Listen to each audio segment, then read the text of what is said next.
All right, Cancers, welcome. We're going to get into your reading for the upcoming eclipse happening September 18th in Pisces. Although it's right at the very end of Pisces, and there is a bit of Aries energy mixed in here, and there's quite a lot to talk about here. So the overarching theme of this eclipse for all the or all the signs really is going to be kind of rooting out the toxic and narcissistic influences in your life, the people who have been maybe kind of taking advantage of you.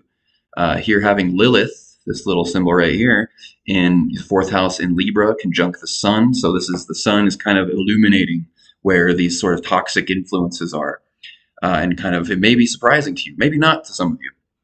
And being in the fourth house, so keep in mind that every single symbol you see on this chart has multiple layers of meaning. So it could be, so when I give an example, if that doesn't resonate exactly with your situation, just try to apply that general principle to whatever it is that's going on with you.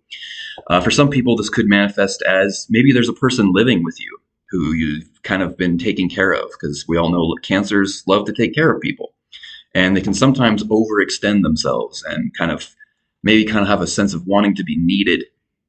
And so maybe there's either somebody living in your home who has maybe been taking advantage of your kindness, or this could also be just your emotions in general. This could actually be manifesting at work or in some other area as well, maybe in your friend circles. But I think this does have something to do with work in the sense of whether it's your job or if you're a stay-at-home mom or wherever you kind of spend most of your time and kind of have to apply efforts into maintaining certain routines.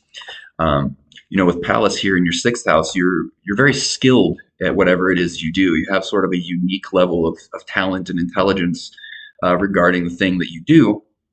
It makes you a very valuable resource to people, whether it's your boss or your family members.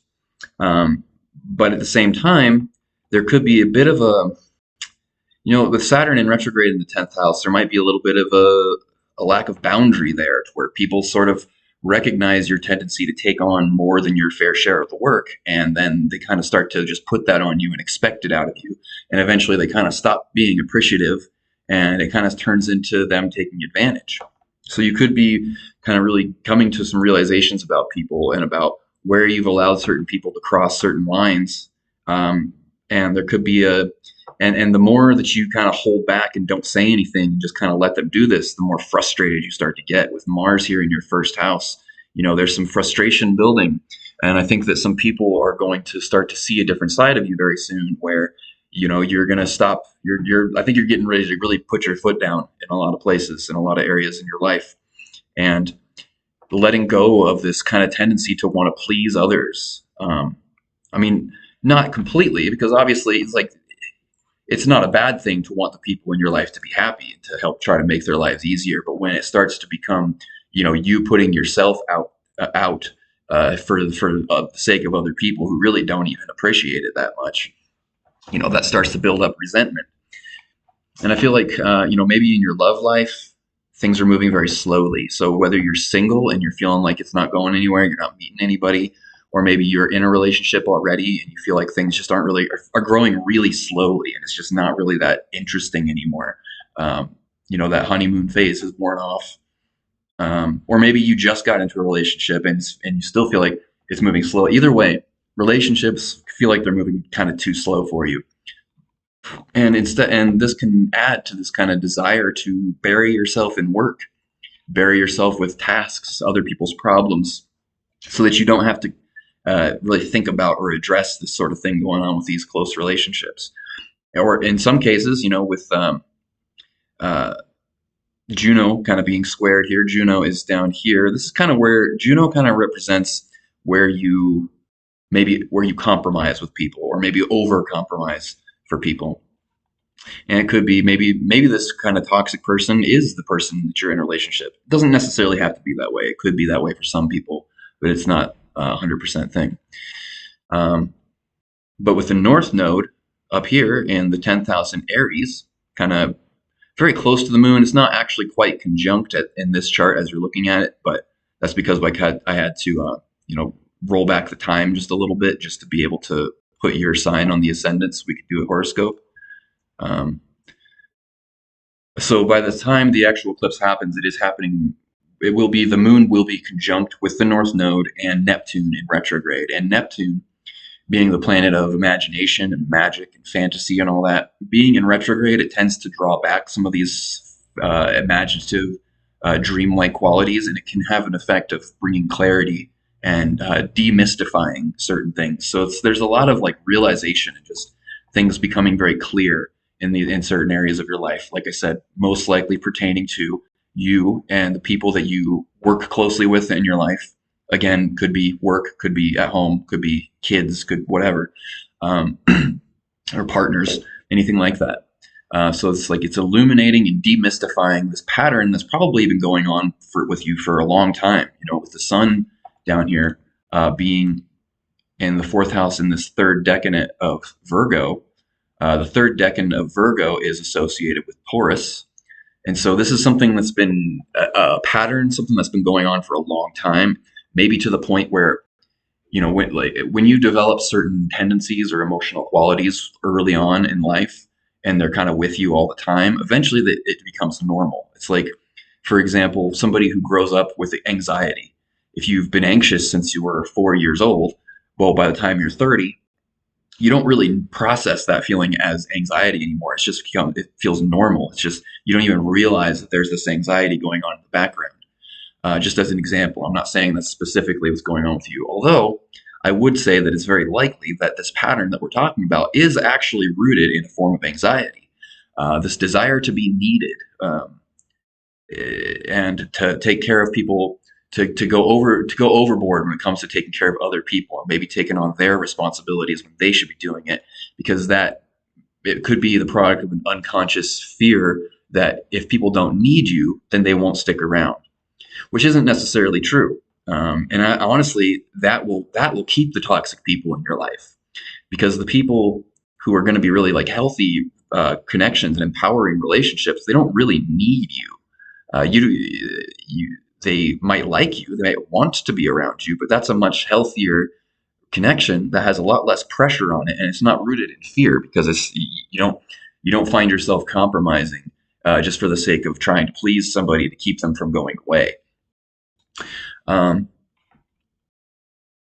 So if this is something that's happening in your work life, which is very likely having to do with, since we are having a lot of stuff going on in the 10th house here, we've got Saturn retrograde, the lunar eclipse, Neptune retrograde, and the North Node all in your 10th house. I'll give you an example. I have a friend who's a Cancer, and I see that she works in a place where they keep losing employees, just constantly losing people, and now she's taking on more and more and more hours, and kind of really overworking herself. And she kind of has the same tendency to kind of feel like to want to be needed. So it's like she likes the fact that she's being overworked, but it's also burning her out. And I can see this frustration. I can see it in her face every day that I run into this person. I can see her becoming more and more kind of frustrated. I can see the kind of that soft kind of, playful kind of, almost like motherly type facial expression is starting to harden and get a little more frustrated. And this person probably won't watch this video, because unfortunately they don't seem to be keen on asking for my astrological advice, but to each their own. But I can see how, and now I can see how the higher ups, the bosses, they're now feeling less pressure to hire more people. Because, well, if we can spend less money by making one person do 80% of the work, well, why don't let's just do that? They don't complain. Let's just keep giving. Let's just see how far they'll go. And then the moment you start to pull back and kind of be like, hey, wait a second, this is getting to be too much for me. This isn't really my responsibility. You're taking advantage of me. Then all of a sudden they act like, oh, I can't believe you would say that. They just start to expect. The more you do, the more they expect you to do. And so I think this pattern is showing up for a lot of Cancers here. And it's, eclipses tend to bring certain patterns up to a head in a way that's like, you kind of can't ignore it. It can kind of cause these things to boil over so that you can no longer put this on the side or ignore it anymore. It gets so big that you have no choice but to deal with it and set some new boundaries, stand up for yourself, stop kind of trying to please everyone. And, when you try to please everyone, you end up pleasing no one, because you become so overexerted and so spread so thin that you really can't you can't keep the promises that you're making to 10 different people. You just can't. It's impossible. There's too much. There's too many people needing too many things because they've gotten used to being able to go to Cancer and be like, oh, I need help with this. Will you do it? So if you can catch this pattern and do something about it before things start to boil over, the universe will take it a little more easy on you. It tends to turn the volume up. Every time it tries to teach you something and you don't get the lesson, it turns up the volume a little bit, turns it up, until it gets to be so loud, so overwhelming that it's like, all right, I'm going to have to come and like shake things up. You're not going to like this, but it needs to happen because you're not getting the picture otherwise.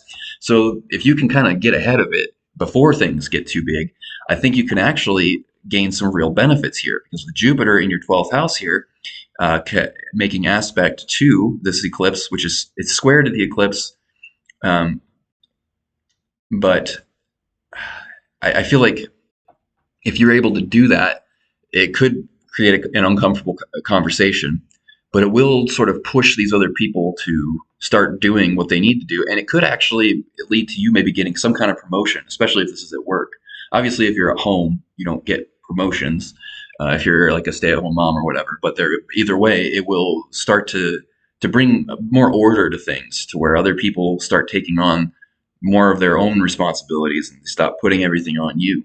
And this can really bring unexpected benefits. Being in the 12th house is things that are usually unconscious and unseen. And if you try to chase after them directly, these 12th house things, that tends to evade you. So it shows up indirectly as a consequence of something else that you're doing. So if you're able to kind of address this problem head on before it gets too crazy, you may find that there's actually sort of like a reward in it for you. I can't say specifically what it will be, but some kind of benefit, some kind of positive, good fortune may come in, as the universe is like, all right, you got it. Here you go. Have your reward. But it's really all about, like, you need to choose you. This 10th house, North Node. North Node is where the universe is pushing you, nudging. I don't know if I already said that or not, but that's kind of where the universe is encouraging you to go. And it can be a little confusing because we have the North Node and Chiron both in Aries. So we have to look at the decanates here, which section of Aries is being activated.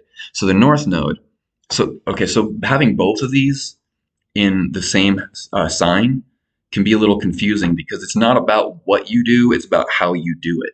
And Chiron being the deepest wound, usually having to do with some kind of self-worth problems, because that's kind of the universal problem that humanity has right now, is that we have this inherent nervousness about our self-worth, about our value in relationship to other things and other people. And so it's not saying you have to like quit your job and go somewhere else, or just abandon the situation and restart. It's saying you need to choose yourself. This first decanate is Aries. So the first decan of a sign is always associated with that sign. And then the third decanate of Aries is associated with Sagittarius. The second one would be Leo over here. So the third one's Sagittarius. So this, like, you could be driven by like feeling like you need to project a sense of altruism, of being the good guy, saving everyone. But this is actually rooted in a wound from the past. Whereas choosing just doing things yourself, being assertive, and doing things the way that you really want to. But again, this is subtle. You have to pay very close attention to how you feel about these decisions, and try to see whether or not you're doing things out of guilt or out of a sense of altruism, which sounds like a good thing on the surface, but ultimately, that the road to hell is paved with good intentions. It's very true. You end up kind of hurting yourself by doing that. So I guess, long story short, it's like you need to learn to be okay with being the bad guy in some people's eyes, and let go of this belief that if people don't need you, then they won't stick around. And it could be that if you make some changes, because eclipses, these are big. This may sound like a subtle, like not like a huge thing, but this is actually very big. This is going down to the core of who you are as a Cancer. This shift could change everything for you if you approach it in the right way. Kind kind of lost what I was just about to say there. So I think maybe we'll just leave it at that. I'll keep these videos somewhat short. So thanks for watching. If you want to get a private reading, information is down below. Like, subscribe, comment. Leave comments, please. It makes the algorithm like my videos more. This is a new channel. I need all the interaction I can get so this can grow and people can see these videos. So thanks, and I'll talk to you soon. Take care.